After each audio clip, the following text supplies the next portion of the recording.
So, choleric? Miracle male. Interesting. Is that a bad thing? No. Is it normal to have like two? Yes. Oh my God! You just did that!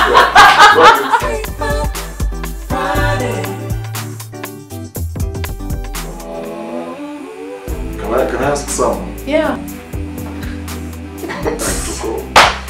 I've done this thing once, let me just make a phone call and ask. Oh good. Hello, hey. What's my personality type? Sorry? Come on, I'll impress you later. What's my personality? There are two, right? Okay, listen, I have like 5 seconds to answer this question. So, which one is stronger? Choleric? That's the stronger one. The other one? Melancholic. I'll send you some money later. Bye. So, choleric? Miracle male. Interesting. Is that a bad thing? No. Is it normal to have like two? Yes. I grew up in Dandora, by the way. A school called James Gishuru Primary School. It was next to the biggest dump site, I think, in Eastern Central Africa. So I grew up choking under the fumes that were coming from all over Nairobi, plastics, metals, food, clothes, name it. And I remember I used to scavenge a bit sometimes during break time. So that's why I went to school in Dandora, phase 2. That's where we lived. And yeah, from there I went to Kiambu for my high school. I'm not mentioning the name of the school. Come on. No, it's just somewhere in Kiambu. Okay. Just somewhere in Kiambu. The rest is just Nairobi. So I've never tarmacked like looking for a job in my entire life. I always say jobs tarmac looking for me. Hey. It's just something I always Sorry. So I started off at KBC Metro TV. I worked with a producer called Quickfire. I don't know whether you know him. Well, those of my age group growing up will know. A lot of young people will have no idea. That was like our Tyler Perry. Quickfire was the producer of Tausi, if you know Tausi, Tahamaki, those epic Swahili programs. So I was working with him. I was basically an editor, a video editor, producer, camp reporter. I helped produce Lupita Nyong'o at the time when she was starting out. I used to go through her scripts and go studio, frame her, so on and so forth. Seeing where she is right now, I don't know whether she'll remember me anyway. But those days used to really like hustle, you know, even getting clothes for her to wear on set. So that's where I started. So from Metro TV, KBC, then I went to TV and Family Media, then left Nairobi, went to Mombasa, working for Baraka FM. So the time I wanted to learn Swahili because my Swahili was so bad. And when I came back to Nairobi, I was supposed to work for radio, what is it called? Radio Maisha. But then the guys eventually hired me for the broadcast division, that's TV. So then that was my first time KTN, and then I'm sure this is not good, right? So KTN, then I went to Radio Africa. Radio Africa came to Nation Media Group. Nation Media Group was poached by the BBC, went to work in the UK, came back to Nation. Currently working. Oh, that's a very interesting question. I'm always asked why I left BBC for Nation. Like any journalist, I mean, in your career, you're always thinking of, you know, your trajectory is basically to move from local to international. So why come back to local? It's like a demotion. For me, it was based on a number of things. My conviction, one, I kind of felt I wasn't telling the stories I really wanted to tell, you know, and the BBC was not giving me that platform because it's like a beast and there's so many people and there is no space for you to, you know, tell, you know, the African story the way you want to tell it, to be quite honest. So that was one. Two was family. I mean, the traveling was a bit too much for me. I was not enjoying it, and I just wanted to stay with my family and just be around, you know, just Kenya is a beautiful country, it's a beautiful place to work in anyway. So I was homesick again. So I felt like the platform I was given now here at Nation was giving me that opportunity to really showcase what I can do, my talents and my storytelling capabilities and the ideas. So it was refreshing coming back to do NTV Investigates. Yeah, I didn't get that opportunity while working at the BBC. It was fun, it was a good experience, they taught me a lot. It's a good place, but yeah, that was it. When I started doing these kind of stories, I didn't have an investigative reporter or investigative editor in mind. For me, it was just journalism, it's just telling a story. And I started doing this on radio. The thing is, for radio, my first passion actually is radio. I work for radio, and because radio is like blind media. No one sees you.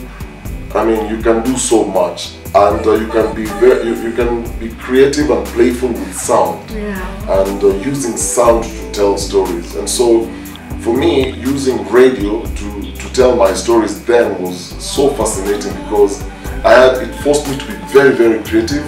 You have to paint these pictures using sound. And so that's why I started in Mombasa. And so gradually I moved to TV, continued doing the same. For me, it's just telling stories. Yeah. You may choose to frame it, call it a special report, call it NTV Investigates, call it whatever you want to call it. But for me, it's just what journalists should do. It's moving beyond the headlines and sensationalism and just go dig a story, come out with facts, tell the truth, and yeah, basically that's it. Yeah. I did a story where I was seen at Jivanji Gardens and it's Seeds of Sin. Yeah. I did it here at Nation. And that's the time when I had this, you know, a priest collar and I stood at Jivanji Gardens. Then I was not really like, no. And I got this interpreter and I was trying to demonstrate something, how easy it is for someone just to walk into a place, wear those clothes and wink people and act like one and even collect an offering. And I did that and prayed for a few people there and it worked. And so that's why people coin this phrase, calling me Bishop. That's why I got it. So you've never been a preacher? No, I have. You have? Yes, and I still am. Yeah. If I share a message of hope with you, the message of love, because the whole thing about Christianity, the whole thing about preaching, what people think of preaching, for me I have a totally different idea. It's just sharing the love of Jesus Christ. I mean, he loved us so much, he died on the cross for all of us, and it's just sharing that love, giving people hope, giving people encouragement, praying together with them, standing with them when they're in trouble and out of trouble and all that. That's preaching. So I can just talk to you and encourage you if you're down. That's preaching, you know. So for me, the term a pastor or preacher doesn't necessarily mean that you have a whole congregation. There's a preacher who I was talking to last week who joked and said, Dennis, I think you're the largest online church because of all your followers on Twitter, Instagram and Facebook. Put all that together, man, you're the biggest church I think in Kenya. And I was like, oh, I've never thought of it like that. But I use my social media platform sometimes just to share my meditations. I meditate a lot and all that stuff. Yeah. I can't say this comes like right at the top. But the first one was when we went to Somalia, Jubaland, to do a story. And we were coming from a military camp and I was going to interview the president, President Madobe, at State House.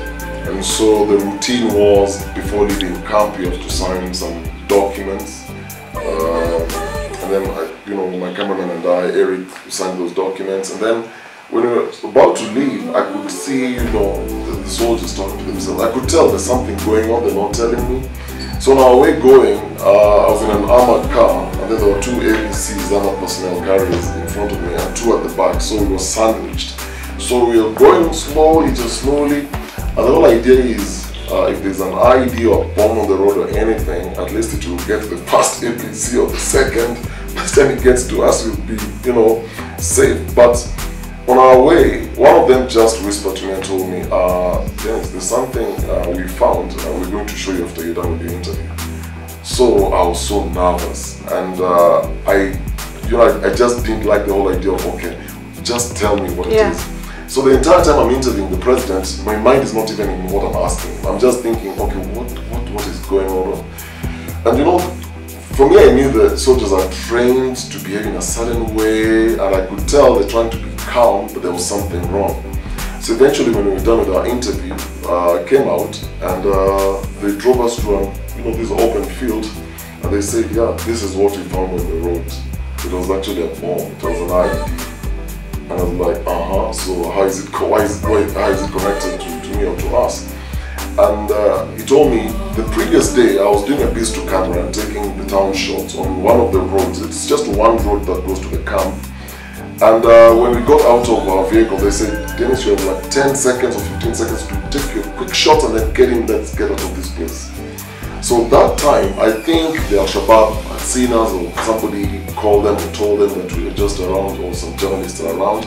And because obviously we were going to use the same road to wherever it is we were going, they planted an IED like I think early in the morning, so that by the time we were passing by, your guess is as good as mine. So what the military did, they were trying to go through the route you're going to use to State House to make sure that everything is okay. That's when they found the IED. So they said, we were waiting for you to come before we detonate this explosive. And when it did, they were like, yeah, you can see how it ripped apart this sack of sand. This would have been you. I was very, very scared. The second one was, I did a story, went to Bonny Forest. We didn't know how deep we were going because I was meeting our source outside, the town. And we were just going to cover the plight of the officers there and how difficult it is for them to live and work in that kind of environment. And the government basically neglected them. So when we went in, we realized the guy telling us, the OCPD telling us, it's too late, you guys can't leave now, you have to stay here. And we told them, well, our plan was meant to stay here, we were supposed to go back. Checking our phones, there's no network. Our smartphones were really not smart. So only the Mulikamuizis were working, and there was only one in that police station, and it was hanging by a thread on some wall. If you touch it, you lose like all your bars. So everybody goes there, you just punch in your number, put it on loudspeaker and talk. I did that story called Surf and Surfer 2. So that night they told us, and I don't know why this OCPD kept, it was like a build-up. It was just scaring us, just giving us one piece of information, another piece of information. It was like a build-up. I slept with my helmet and my flak jacket. I was so scared. I actually recorded a message on my iPhone, and it was a message to my family, telling them if anything happens to me, this is where I am, this is what I came to do, and passed a message to each one of them. And for me, it was like if I die and they, for some reason, find my phone, they will get that message, because the area was surrounded by the Al-Shabaab, and we were supposed to sleep there. So it was the longest night of my life. And early in the morning when we woke up, they were 1 kilometer away from where we were staying. So we woke up early and they told us, you guys have to leave now, and it was raining. So we left in a half. And it was crazy. It was just crazy. It basically happens like every day. Especially with food. People come to me, ask me, so what do we eat? What can we buy? And I'm like, I have no idea. I don't know. Because I'm also consuming the same products you're consuming. And the funny thing is, well, I was doing red alert and white alert. Whatever it is I kept finding out stuff, and I kept getting shocked. Like, I use this product in my own house. Like the meat. The night before filming and talking to this guy, I had bought, I will not mention the supermarket, I had bought meat I normally stock like for like 2 weeks or 3 weeks because I love meat. Then the guy is like, and for me when I'm going to buy, I don't like wasting time in the supermarket. So I'm going straight, okay, this looks very, very fresh. I want this one, I want this one. So when the guy was telling me all this, and I'm thinking, I'm going to throw all that meat away.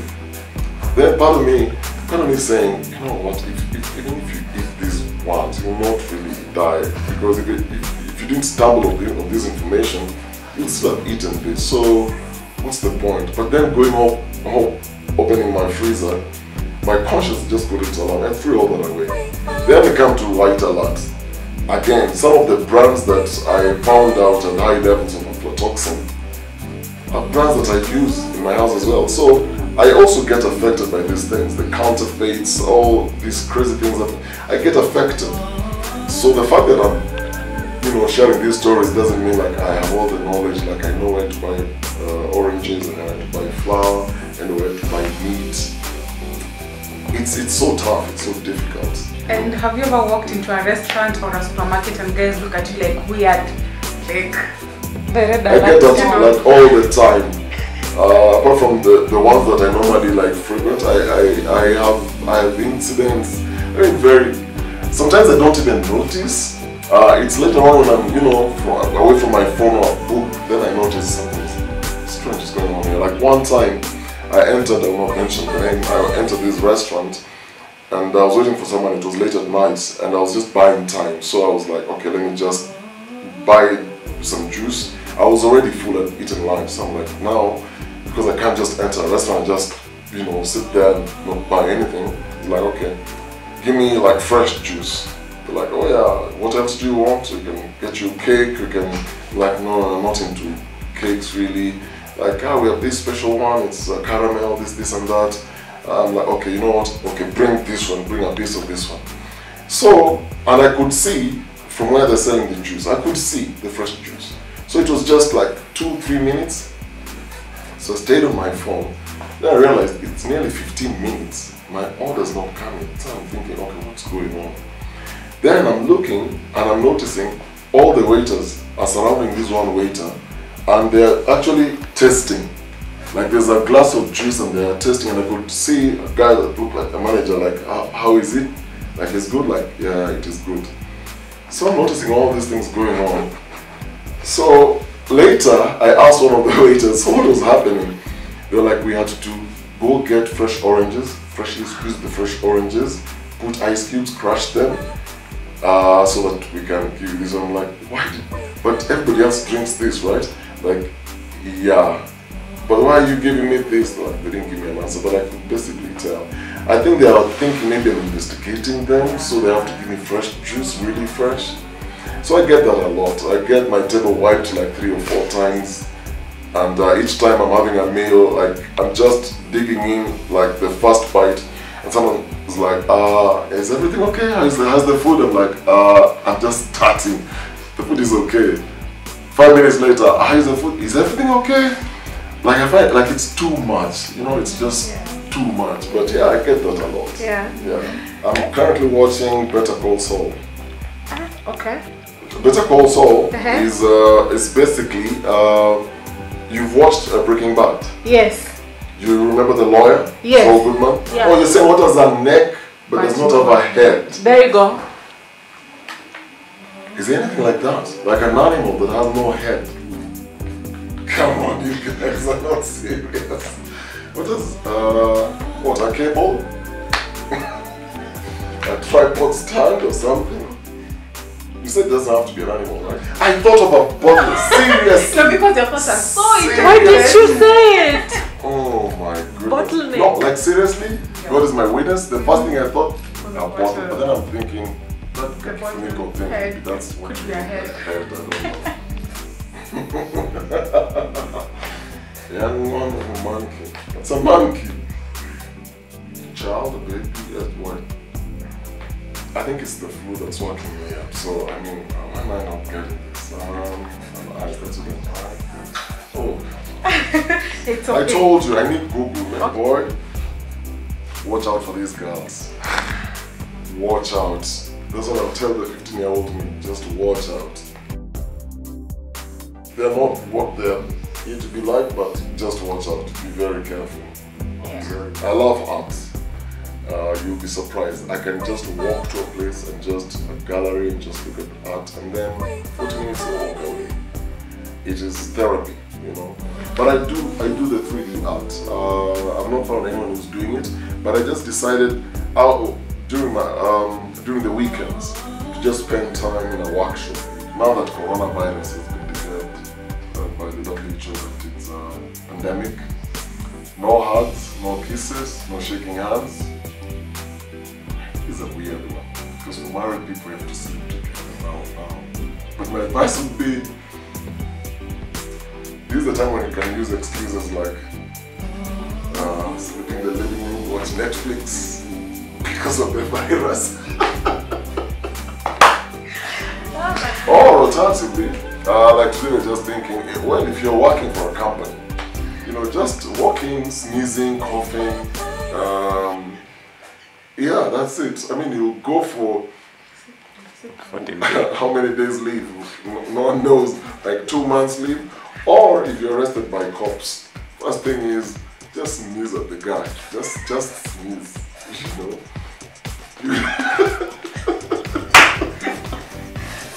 I really want to try that, by the way.